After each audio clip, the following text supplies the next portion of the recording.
Okay, this is our final video on the risk management project. Our last video, I know there's a little bit of a glare, so I apologize for that, and it was probably a little bit too small font.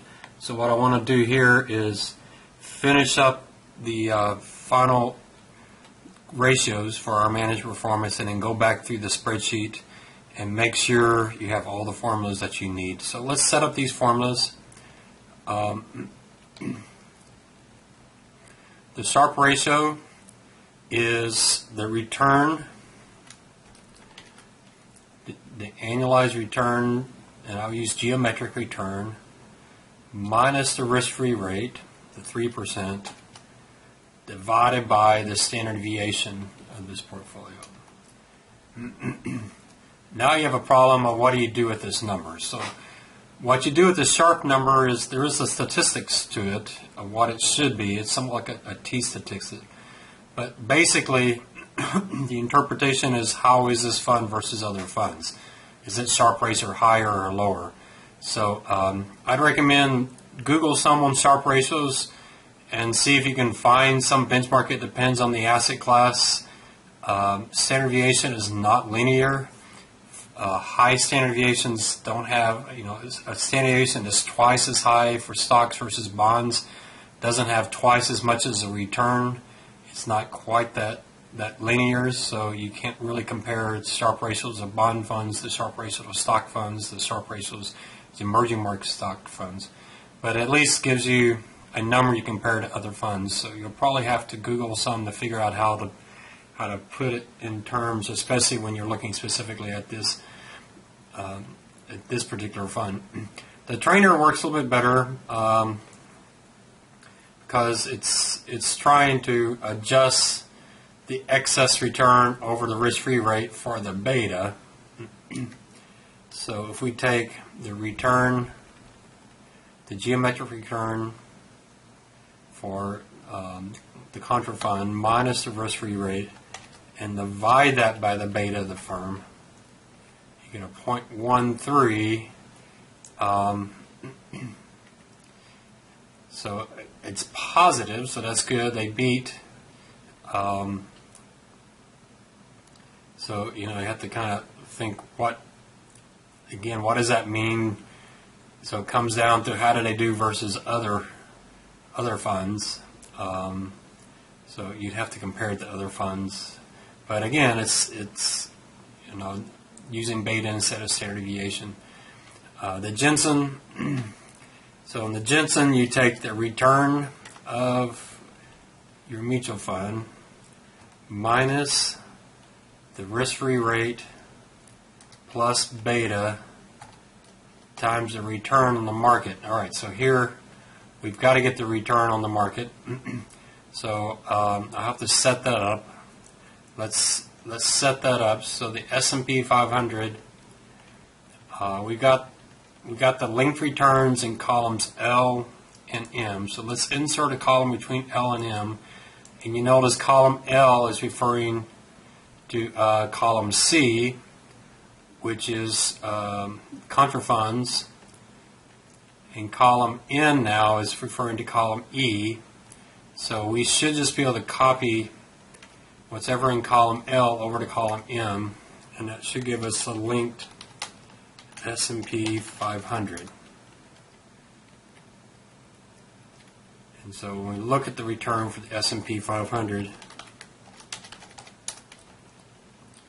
we can come down here and do the exact same thing we did before. We'll take that linked return and raise it to the 12th divided by the number of periods minus 1. It should be lower than the contra fund, but slightly higher than the growth fund. And sure enough, that's what we have. So when we do the Jensen, so again, we'll take the contra funds return, 1405, minus, parentheses, the risk-free rate plus the contra funds beta times the return of the market minus the risk-free rate. And here we get 5%. So this one is actually one of the few numbers you can actually use. This is essentially and alpha, we noticed that their actual alpha was 3.83, but their Jensen alpha is actually higher. Why is that? Well, because this 383 is a very good alpha. 3.83% is a very good alpha. But given that their beta is actually below 1, you're actually doing better than that. You're actually beating the market by more. So they're doing a very good job. Their standard deviation is lower. Their we can do the standard deviation of the S&P 500. That might be interesting as well. So here's the S&P 500. Remember, you multiply it by the square root of 12.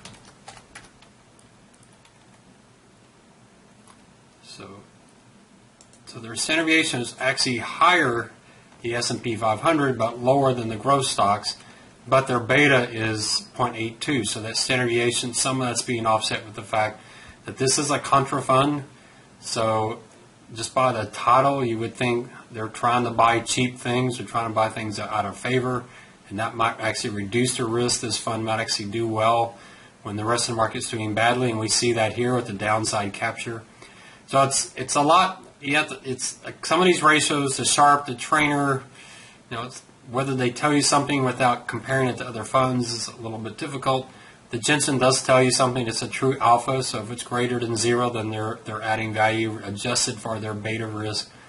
I talked about the Sortino ratio. The Sortino looks a lot like the Sharpe ratio, except for the Sortino, instead of dividing by the standard deviation of the fund, it does what we call semivariance, where it just does the downside variance of the fund. So anyway, I just want you to bring those in, try to discuss them as best as you can. You'll probably have to do some Google on these ratios just to refresh your memory. They're very easy to find and what they mean. I really am comfortable if you just calculate the ratios and show them, and then realizing we don't really have the database to be able to compare these to the other funds. All right, let me do a quick review of exactly what's in here. I'm going to shrink down this a little bit. So remember, we went to Yahoo Finance, we found the fund, we brought their adjusted prices in here. My database starts in 1988, so there's no reason to bring anything back before January 1988. So you need the December 1987 so you can calculate the return. That doesn't mean you have to find the fund that goes back to 98. I would suggest you find the fund that goes back at least 10 years. And then once we calculated our return, remember our return is the adjusted price for the current period divided by the previous period. You take all of that and subtract 1. That gives you the return. For the S&P 500, remember we went to the asset return pace values. We decided this was a growth fund. Remember in Morningstar they showed it as a large cap growth, so we used the growth fund. Again, we go to the asset value pace values. T-bills, I showed you how they go into the internet, type H15. It brings up the Federal Reserve site. If you click on the download key, you can adjust the download to bring in monthly numbers and then bring in T-bills. I think I brought in the 3-month T-bill, or maybe it's the 1 year. Just find a T-bill that goes back to 1988 and it'll be fine. 3 months, 6 months, 1 year, any of those are fine with me. There's a lot of debate on that, so I'm fine with that. Your alpha, we just took the return of our fund minus its benchmark. Up and down market, we said, hey, if the benchmark was greater than 0, give me my return, otherwise give me nothing. So how did my fund do when the market was up? You should have the same numbers in both columns, and you should have blanks in the same column. And then how did my fund do when the market was down? So it's possible, if you look right here, it's possible to have a negative number in this up market because the market was up but your fund was down. So what drives these two columns is what is your benchmark doing? And it's possible to have positive numbers here. So you had a positive number here but the market was down. We're trying to figure out how did you do when the market was down. All right, so the key is if you have a number in the up markets, there should be nothing in the down markets. And your if function all relates to if column E. If column E. All right, so we brought on all of those. The next column was the linked returns. We started with $1. I added the S&P 500 in here. You probably will have to do that. And then I just took whatever's in the previous column started with 1, but going forward, it's whatever in the previous column times 1 plus that return. You do that for the contra fund, do that for the S&P 500, do that for the large cap growth index or whatever index you're using. Then batting average, we just asked, essentially you're asking if alpha was positive. Here I didn't, you could do it off of either column. You could ask, is the alpha positive? Or you could ask, was the contra fund greater than its benchmark? That will give you the same answer. So you'll notice whatever's in, whenever alpha is positive, you get a 1. Whenever it's negative, you get a 0, or you get nothing. So these are all the months where it beat. The very, very end, I counted the number of periods. I got the standard deviation for my fund. For the large cap growth, I did the S&P 500 so I could get the Jensen alpha. Annualized returns, I just took the average of the returns times 12 for my fund and the large cap growth. I did the same thing with geometric, except for on geometric, I took the linked return, the very last linked return, raised it to the 12th, divided by 384 periods minus 1. I did that for all three. The alpha is just my geometric return minus the benchmarks. Tracking error is just the standard deviation of my alpha. I don't annualize it. Information ratio is your alpha divided by your tracking error, even though I realize alpha is annualized and tracking error is not. Batting average, we just sum up how many times it beat the market and divide it by the number of months that we have. They beat the market 54% of the time. That's a good batting average. Upside capture, we take their average return in up markets divided by the average return of the market in up markets, and the same thing on down. What you want is the upside capture to be as high as possible, the downside capture to be as low as possible. Most firms will either be above 1 on both or below 1 on both. What you're hoping, though, is the upside capture is a higher percentage than the downside capture. This firm actually does a pretty good job of limiting its losses in down markets. And then the Sharpe ratio is just a matter of plugging in the numbers. So you have everything you need there. In the actual spreadsheet I provided for you, you have another example. It may not be in exactly the same order I just did. And I didn't do the trainer and Jensen here because I didn't calculate the beta, but you see how to do that now on this video. Let me quickly show you a couple of student examples. These are both very strong papers. And it follows the outline of the rubric provided for the paper. So he starts off saying what he's going to do and who his client is. You make up a client. He gives a description of the client, her age, her risk tolerance, talks about what her current portfolio is, talks about the assumptions, and here he just copied in the assumptions that I use.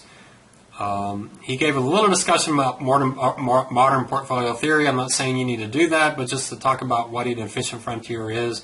You can get that out of Investopedia pretty easily. He goes in quite a bit of detail on that. It's probably a little overkill, but that's okay. It's good education to do that. He talked about the constraints. These are the constraints he used, and he had a little discussion about what constraints he used. So you need to make sure you have that kind of discussion there. He had a summary of his analysis, which is the efficient frontier. He brought that in. You can see what he recommended versus what his client currently had. He talked a little bit about that. How much extra return can he get? He then did the value at risk and looked at the historical versus the parametric. Now notice his VARs are negative. I don't want you to show VARs as negative, but you can. But remember in class we talked about VARs are usually shown as absolute terms because we know their losses. There's a little discussion about that. Discuss why parametric may be giving different answers than geometric. Do your best on that. It really is trying to understand. If you have any trouble with that, send me your numbers and I'll try to help you reason through that. Then he has his final recommendation with the pie chart he's recommending. He then did a style analysis. He did the Vanguard Lifestyle Conservative Growth. And he says, here's what that allocation is. He did the style analysis graph. He told what the R squared is. The Then he says, as I think you're all going to say, is I do not recommend this fund. Why? It doesn't really match the recommendation that we have. Plus, it didn't perform very well either. You can see that you would have been better off buying the benchmark. Then he finally went with manager attribution. His manager attribution, he did the Vanguard Equity Fund Investor Shares. And he talked about how he did it. All he did is he just brought in the numbers right off the Excel spreadsheet. He even brought in a summary chart right out of the Excel spreadsheet. That's fine. And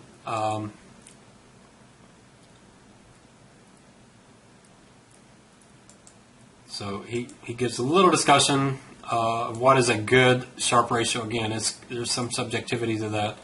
The Jensen Alpha, he talked about that. So he talked about a couple of them. He talked about the trainer index. And then a final recommendation at the end. Probably a little bit more discussion on the manager attribution than I'm expecting, but there's some there.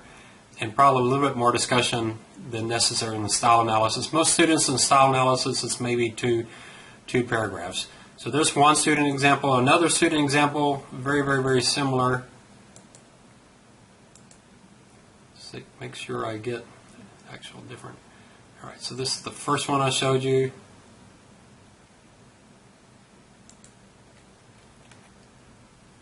And this is the second one. A little humor. He does Mr. Wayne, so Bruce Wayne. So if you want to be humorous, that's fine. If you're going to put this on LinkedIn, I'd recommend don't get too humorous. Keep it serious and professional. But I'm okay with that. I don't count for that. Very similar kind of things. Show the client their current portfolio. Talk about the client. Talk about the assumptions. Talk about your constraints. A little discussion on the constraints. How'd you get them? That's entirely subjective. You just have to make stuff up why you want the constraints like they are. Your efficient frontier, your recommendation, and what that means, your recommended portfolio. Then you talk about the historical versus parametric VAR. Again, they're showing negative. That's probably how I have it set up in the spreadsheet, which is fine. Let me look at my spreadsheet and see if that's how I actually did it.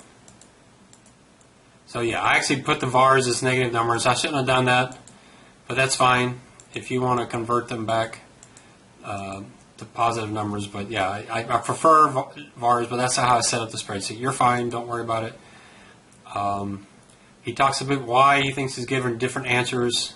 Again, you notice this is twice in a row where the historical return was higher than a recommended return, even though the efficient frontier shows our portfolio has a higher return. So most of it has to do either, again, with the bond allocation.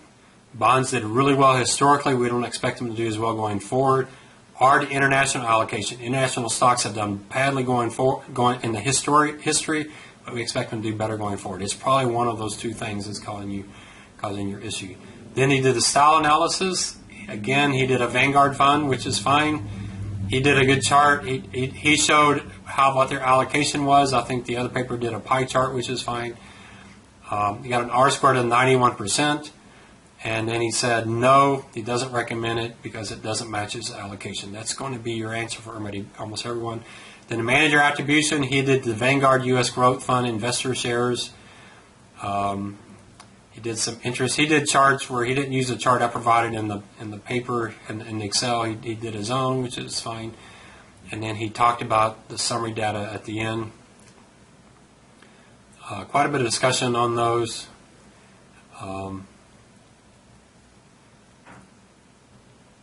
So there are places you can look these up in Google, and I'll let you do that on your own. The reason I don't overemphasize Sharpe, Jensen, and Trainer is outside of hedge funds, they're really not used that much with mutual funds and managers. Almost everybody uses the information ratio, but I want you to at least be exposed to it. I'm actually not all that picky. Just do a little Googling and get a little sense of whether your number is a good number or a bad number. But I'll let you do that. That's the one part I want you to have some independent analysis on versus me just telling you some rules of thumb. So that should be it for the project. You should have everything you need for the project. You can see it follows a very clear path. You've seen two example papers, and boy, they're very, very, very similar. So as I said, this paper, once you get the Excel done and you notice on the Excel it wasn't too difficult, other than manager attribution requires a little extra work, but it's not a tremendous amount. I think you can get the entire Excel working in under 2 hours, and then it's just a matter of writing a paper, and that probably won't take but a few extra hours. This is not a 20-hour paper. I think a lot of students get this done in under 10 hours, so if you're spending tremendous amount of time, I recommend that you stop, especially if you're working on the Excel spreadsheet and you get up to an hour and a half and you're not close to being done. I recommend that you stop, email me, call me, and make sure you're not off on some tangent and doing something wrong, because especially in this environment, I do not want students wasting time on unnecessary work. So please do me the favor of calling me and making sure you're not off on a tangent somewhere.